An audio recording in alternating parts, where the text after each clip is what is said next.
All right, so oil change, 2010 Camaro. This one has the 3.6 liter V6 on it.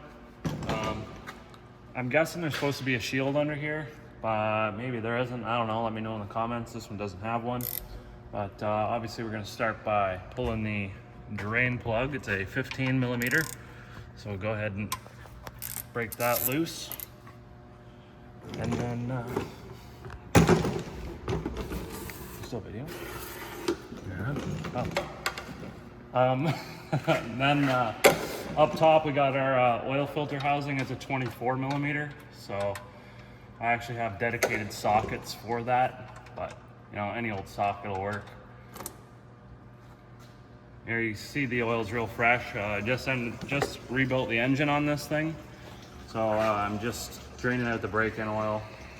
That's the reason I'm doing the oil change. But all right, just putting this drain plug back in. I've let it drain for about 15 minutes. Some people just wait till it slows down. But I like to just give it some time. And I'm gonna check out torque specs. I'll be right back. All right, I'm back. 18 foot-pounds. That's what we need to torque this bad boy to. Oh, over torqued it at 20, it'll live. Okay, got my 24 millimeter socket here. I'm gonna go ahead and open up this oil filter housing cap.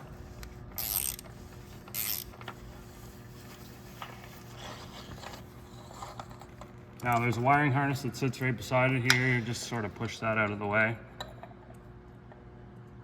And you might want to grab yourself a rag to catch any of this dripping oil, or just be a boss. Go like that, like a boss. Now I'll go over here to the oil bucket. That thing just lifts right out, and then we're going to change our O-ring.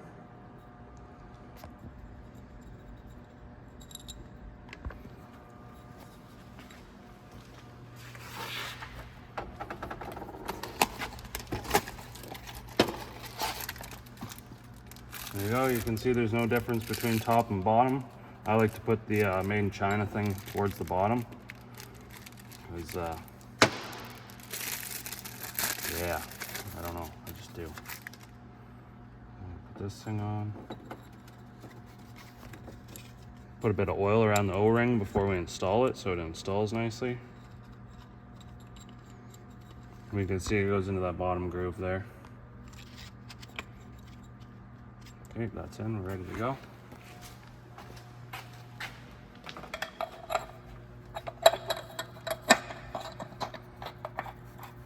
And you can see there we torque that to 25 Newton meters, which is 18 foot-pounds.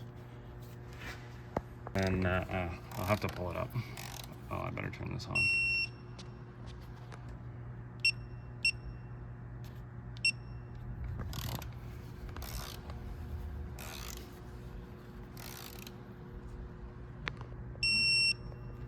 Oh, over by 0.7. It'll survive. So low. All right, so we're gonna put some oil in here now.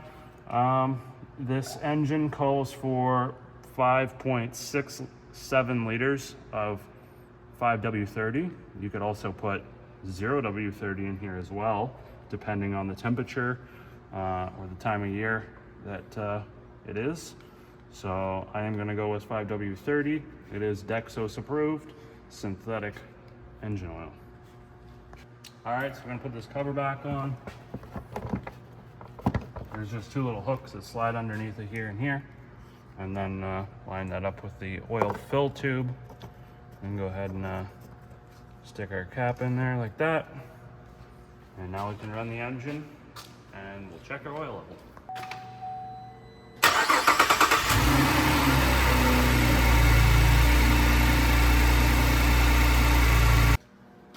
All right, so we let it run there for 30 seconds or so. Wipe our dipstick off, reinstall, inspect it. So you can see we are about halfway on the dipstick, and I'm sure if we let this sit for half an hour or so, it'll come up to near the full mark. So next thing you would just want to, I don't know if this thing has a maintenance reminder on it or not to be reset, not 100% sure. I always just throw an oil change sticker in the window because that's how I do. So thanks for watching. Don't forget to subscribe and stay tuned for the next video.